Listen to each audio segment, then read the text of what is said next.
Now we'll talk about how to represent a system of linear equations with an augmented matrix. Consider this system of equations, and it can be represented by the augmented matrix as follows.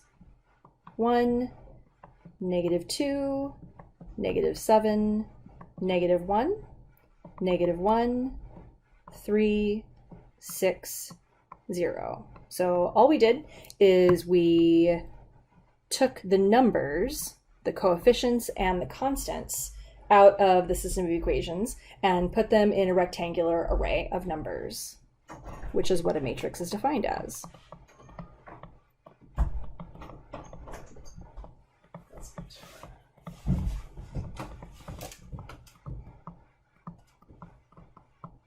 And this is a more concise way of holding the exact same information without all the busyness of the equal signs and the variables.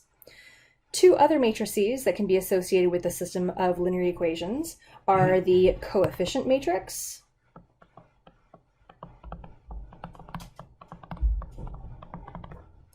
and the constant matrix. Not too surprisingly, the coefficient matrix is simply the part of the matrix that includes the coefficients, which are going to be the values in front of each of these variables. So that's going to be the 1, -2, -7, -1, 3, 6 part, again, all in basically the same locations. And the constant matrix is going to, of course, be the constant terms. And notice how the shape of these matrices is all different, and we'll talk more detail how we describe the shape of a matrix momentarily. Now, just like we had elementary operations for systems of equations, now that we have augmented matrices, we have the corresponding elementary row operations. Type 1, as it was before, is to interchange two rows.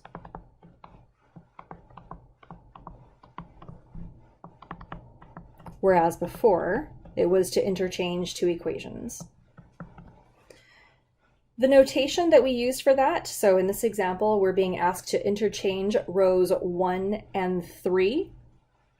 What that's going to look like is R sub 1, R sub 3, and then just a double-sided arrow there.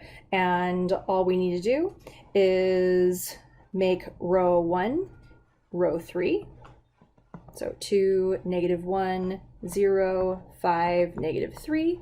Make row 3 the new row 1, 0, 5, -6, 1, 0, and everything else in this matrix stays exactly the same. So in row 2, we still have -2, 0, 3, 3, -1, and in row 4, we still have 1, -4, 2, 2, 2.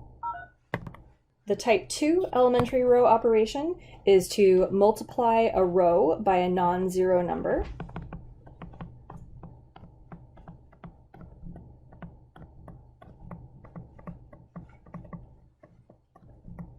And that corresponds to being able to multiply any equation by the same number on both sides.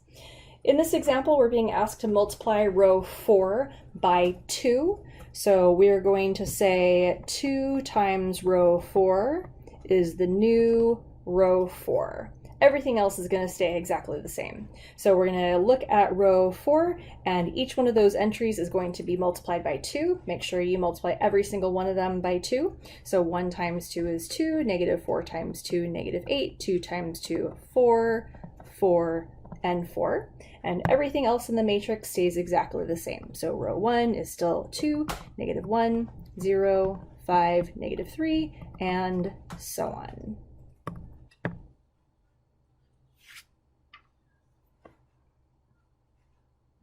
And finally, elementary row operation type 3 is to add a multiple of one row to another row.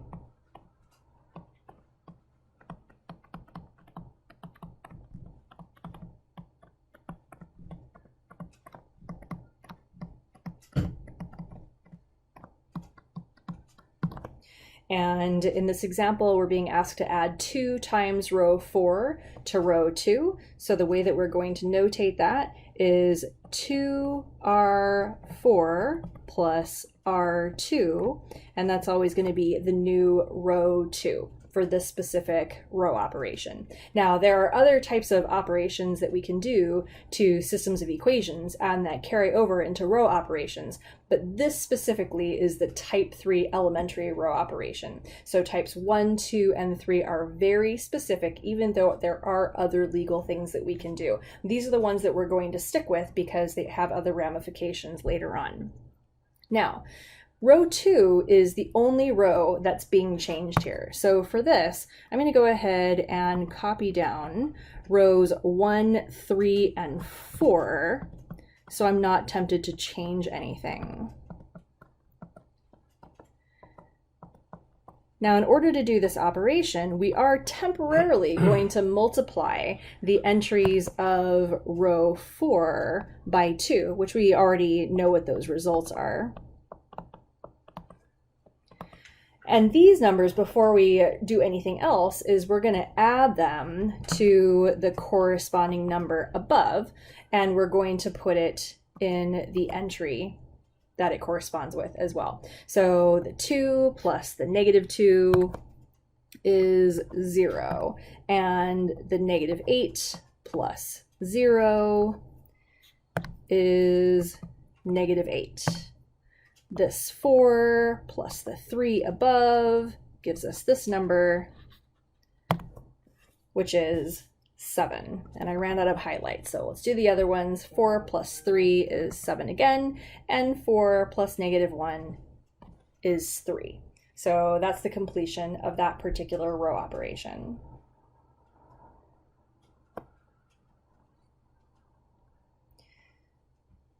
We say that 2 matrices A and B are row equivalent or simply equivalent if one can be obtained from the other by a sequence of elementary row operations, in a similar manner to how we said that systems of equations are equivalent if they have the same answers. And this concludes section 1.1.